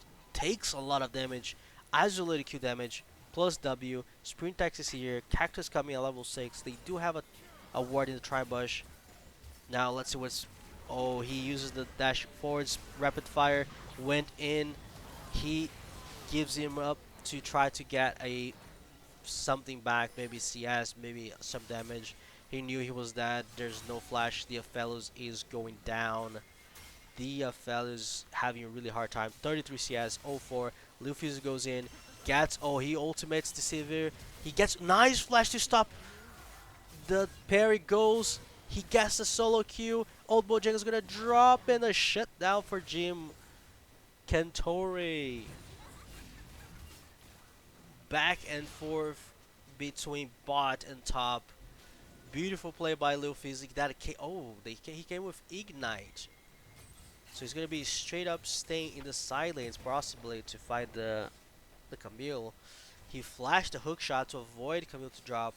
Uses the parry to give his low, but Camille ultimates on top of it after, but still managed to get a very good solo kill, and the Theora has some advantage. He has 2 items. Oh, rapid fire, maybe gonna get caught here again from Speed Axe. Lands the hook, gets passive. The Ignite kills rapid fire again. Rapid fire suffering, gonna lose more and more CS. Karma is on the top side. They're trying to get vision, and they start this Herald. Karma is 5, but her level 6 isn't too important. Sprint Axe is trying to come over. He might not make in time. There's a Prio in top and middle. Looks like they're just gonna go for warding the bot side. Old Bojangles securing solo plates, and they're pinging.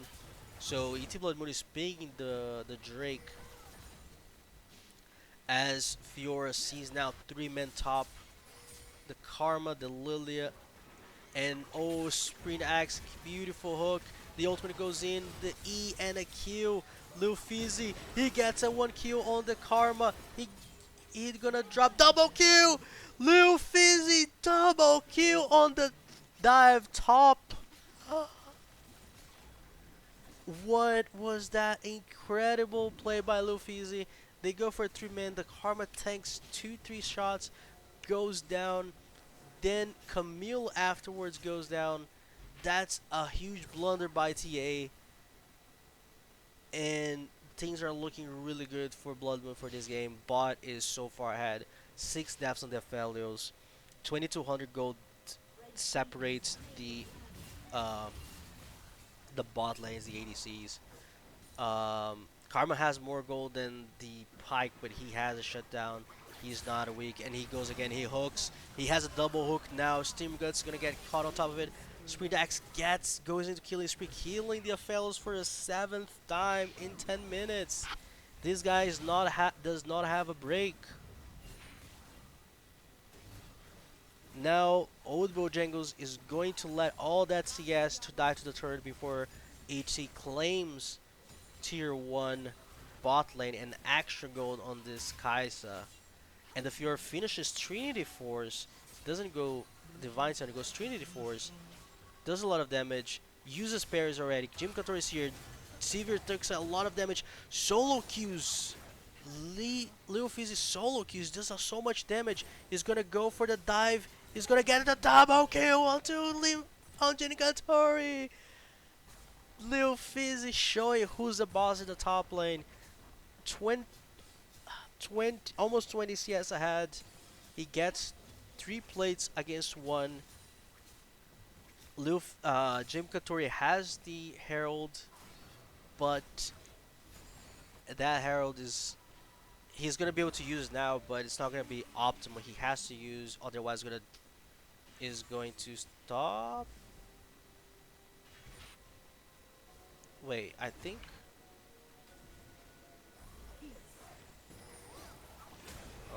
I don't know if I can see it. Okay, it looks like he still has it. It felt like it was running out of time, but I guess it doesn't. He hasn't. But just getting the stun. Jim Cutter looking flashed ultimate. Almost has the cleanse. He cleanses away. The E does drop on him. The hook lands on the Elucidator. It takes her smite low. Jim Cutter is kiting him out. The Cactus shows up with ultimate. He gets a kill. Karma tries to flash Q, doesn't get any of the carries, and it is 1-0 again, and the Lily dying again. Lilia went for the flash Q hook, or sorry, flash Q and ultimate. Kaisa had the cleans. Yeah, bin 10. It's all 7 of Aphelios. What Blood Moon did to Aphelios was illegal. Like, he suffered so much. He died 7 times in less than 10 minutes. For the first time in the game, he had 2 minutes and a half just to farm under tier 2 bot there because life has been really hard for him. Now Severe is getting a lot of pressure as well. It's getting so almost 30 CS difference, and they're bringing the cavalry here. Karma's here, Jim Katori is here to 3 men, but Lil Fizzy is under 50% health. Oh, Lil Fizzy goes for the ultimate. He lands the parry. He doesn't land the parry, but he buys some time. Now Head Purifier is gonna die for. He takes what it's mine. Gonna go down for the 8th time as he was trying to hold back. Now Cactus TPing top. Tier 1 top doesn't drop. He goes in. The hook shot goes away so he can leave, and we're frozen. Lovely. League's freezing. Luffy's is here. Cactus here. What's gonna happen? I don't know. Please unfreeze it. Oh god. Alright, we're back. Luffy's taking a lot of damage. Now the TP coming up from the Annie. She jumps into Luffy's. He parries to avoid the damage. Oh, the Annie flashes away from the hook. Old Bojangles is here. He's gonna get Q. Ultas away the Camille. He gets the first Q. Elucidator gonna drop for a sprint axe. No, he takes a lot of damage. He gets. At the end of the day, Cactus kills Elucidators, but he managed to get a kill back on the Pike. Woo. What a game. 24 kills in 14 minutes. The boys they don't stop fighting. We got a Drake in 52 seconds. Jim Cantori is here on the top side. They managed to get a couple kills or a couple plays before it ended with the Herald. I don't think Kaisa gets tier 1 mid. And okay, now finally we have bounties on the turrets. So Camille is gonna go for a reset, but she could try to take that extra gold on the top lane. She also is 0-4. which is she's really far behind. She finished Divine Sunder, but she's sitting on a 2,000 gold difference in the top, and there's a massive 37 3,700 gold difference in the bot lane. The only lanes that are even is mid and jungle, so it's now looking pretty good for TA, unfortunately here, but it is looking really good for ET Blood Moon, putting on a really good series, like a really good show for us to watch. Now Cactus is matching Severe with a 2 level advantage. Um, Lil Fizzy is in the bot lane facing these Aphelios, putting more pressure, bringing Jim Cantore, Sprint Axe, sprinting at them again, going forward. He gets the ult, he ults Lilia's ult, and he gets ulted. Lil Fizzy kills the Lilia, dropping again, and keeping the pressure up. More and more gold for Blood Moon. They take tier 1 mid. Looks like they're rotating for the top side as Severe is a little far, further away in the lane, feeling a little bit more comfortable. Luffy's is going straight for the turret. He gets the turret, ults rapid fire, ignites, kills him. Gonna go for Karma. Now he's a 4-man dive top. Severe managed to get a good hooked ultimate and true damage. He doesn't get the kill. She trades the kill on Sprint Axe with the extra turret shot.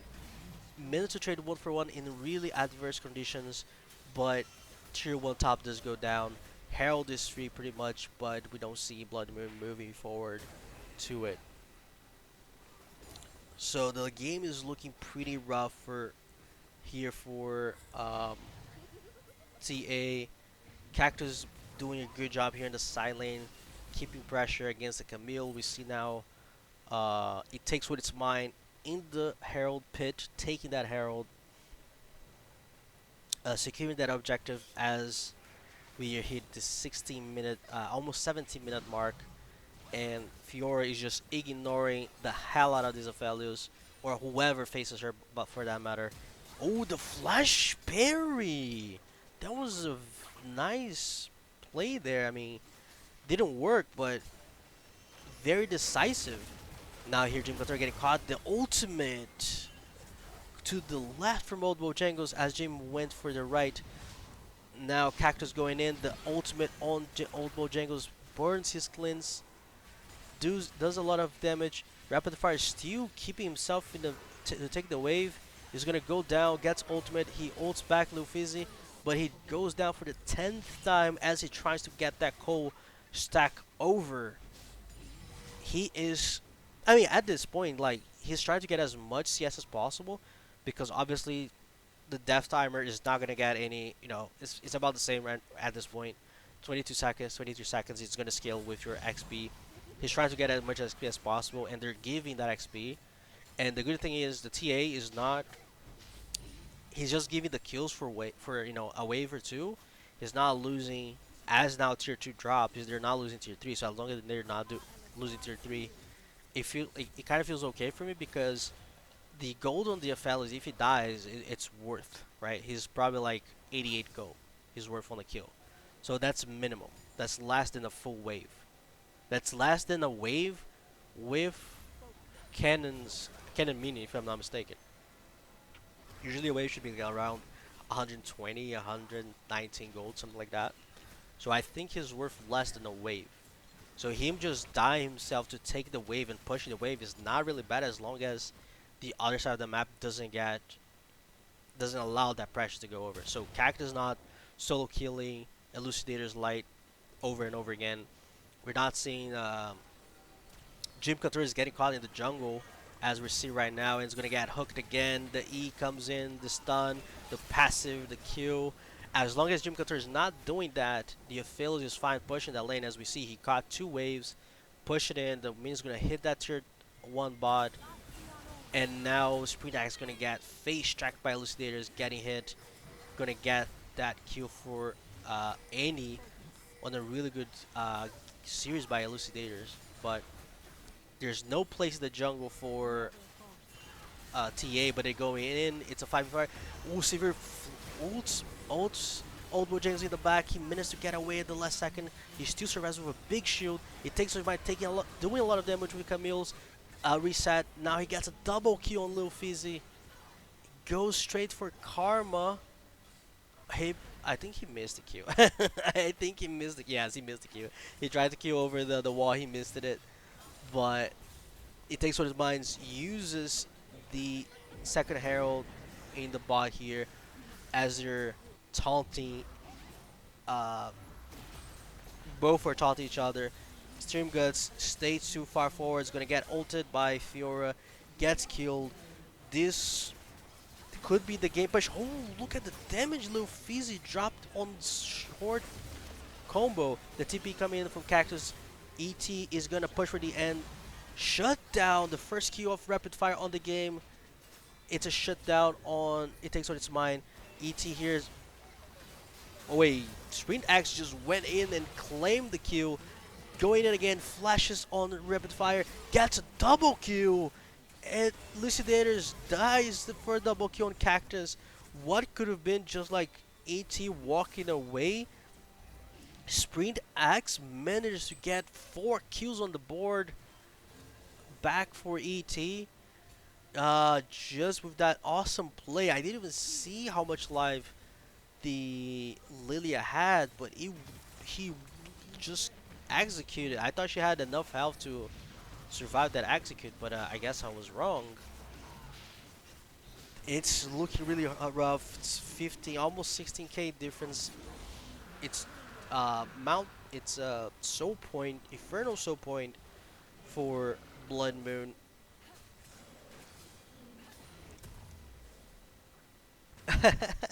Thanks, Shanghai. Yeah, unfortunately, it's just me for tonight. I am trying to keep it up with the pace because these guys are actually pretty damn good. They're doing a lot of things here. As we see Lil Fizzy going in, but the flash for Jim Katori goes out. Nice parry by Lil Fizzy. He gets hit by Severe. He might drop. No, he doesn't. Severe doesn't go forward. I wish, man. I have like a really cold, warm water here, but I'm gonna get a new cup very, very soon. But yeah, we see here TA trying to do like something, I guess, in the jungle, but the jungle is not theirs anymore. We see pings from Blood Moon going for this Baron, trying to keep it up with the pace of the game. 22 minutes, get the Baron, probably go for mid and top turrets, get the inhibitors, maybe then push for the end game or something, because we have 1k gold shutdowns on mid and top. Fiora has a hull breaker, and Stream Guts is getting caught hit again. Old Bojangles going to rampage as they spotted the Lily. They're going for Jim Katori. Sprint Axe, and he takes what is mine. Sprint Axe hook goes wide. The ult goes in. The ultimate drops after Jim dies. Severe manages to use his hook shot away. The flash parry gets the slow, gets the Q. Top inhibitor goes down. Now they're gonna push probably for the end here with bot and top. Oh shit! Top and bot inhibitors. Elucidator does not get it. I thought he got a Q on Sprint Axe. It doesn't get a Q, and the Ace comes in. I thought I saw Sprint Axe dying, but the Duskblade proc came in, and Blood Moon cleans the game at 23 minutes 40 seconds pretty much on a 46 kill game on a highly paced game. The Aphelios, I'm so sorry.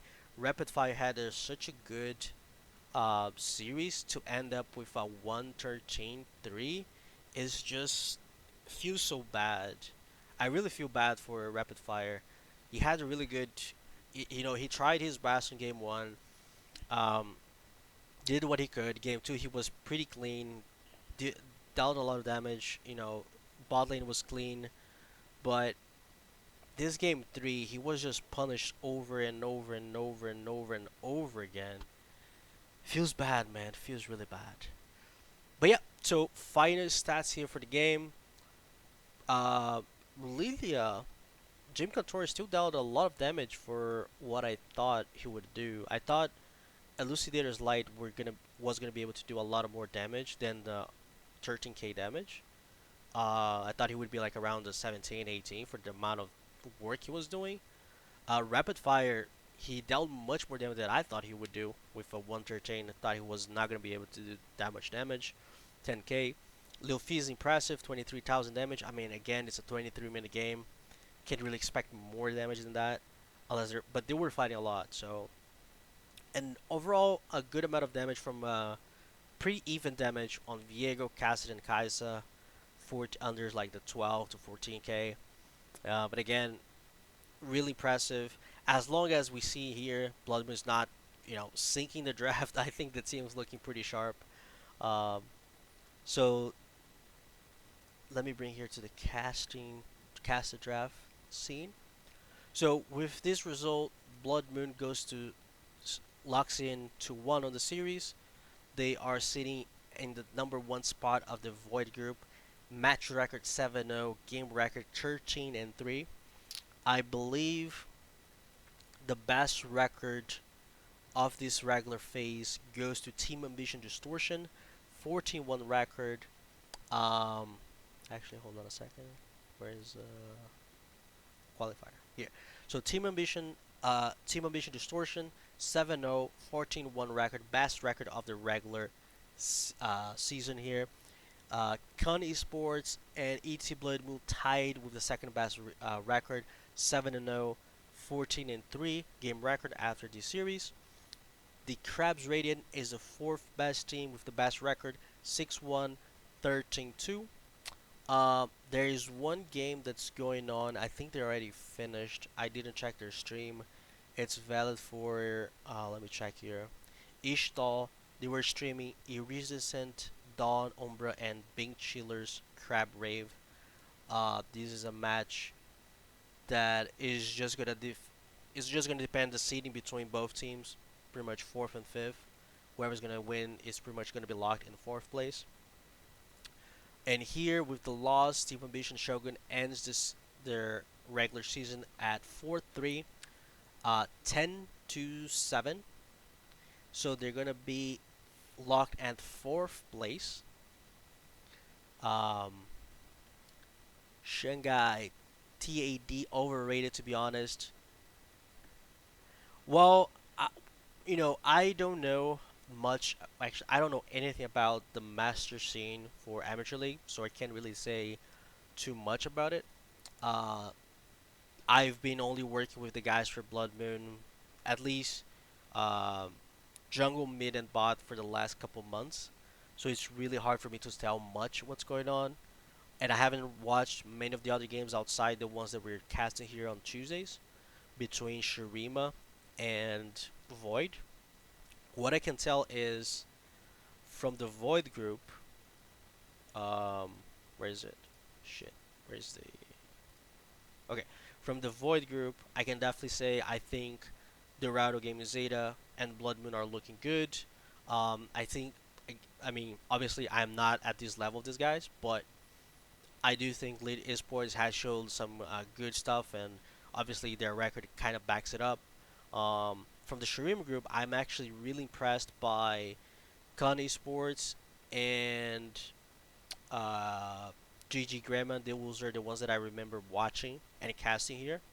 So those are the two teams that I would keep an eye out for. But unfortunately, I didn't have the opportunity to watch Ionia or Ishtal matches.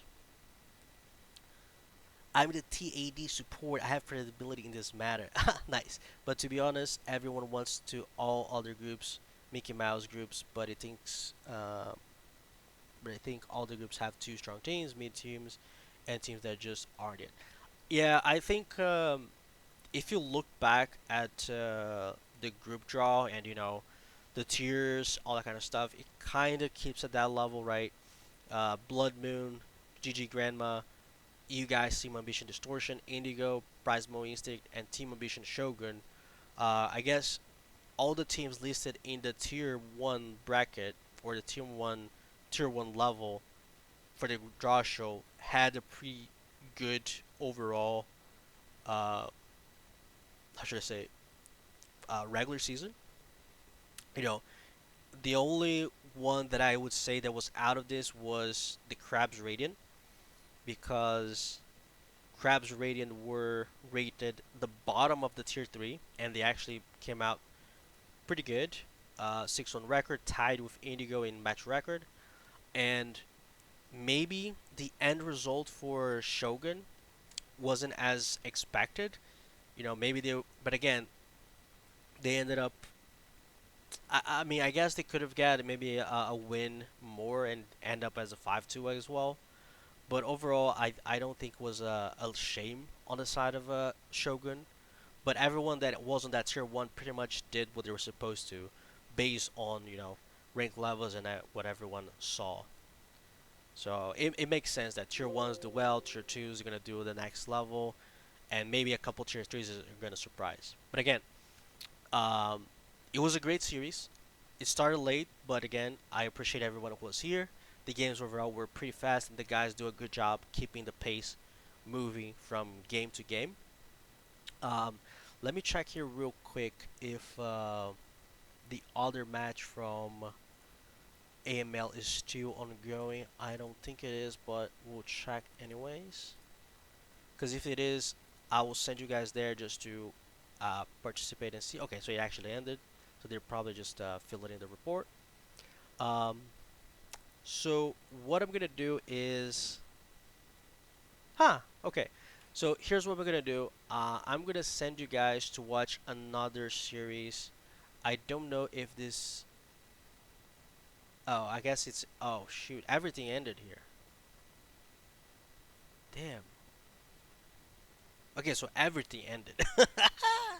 Oh my god, everything ended. Okay, never mind. I forgot. Thanks, Shanghai. Again, much appreciate you guys who came in. I really love to see you guys here to chat, engage.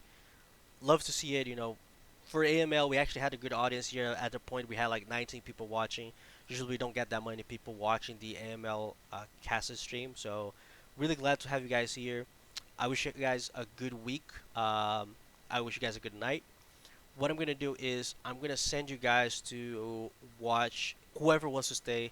I'm gonna send you guys to watch Sword Law. He is challenger mid laner back into stream. So I'm gonna send you guys to watch him if you guys want to. So again, thanks very much. I wish you guys a good night. Stay safe, and we'll see you guys on Thursday with ZGG Gold back here with ET Newman. So peace out and have a great night. Thanks again.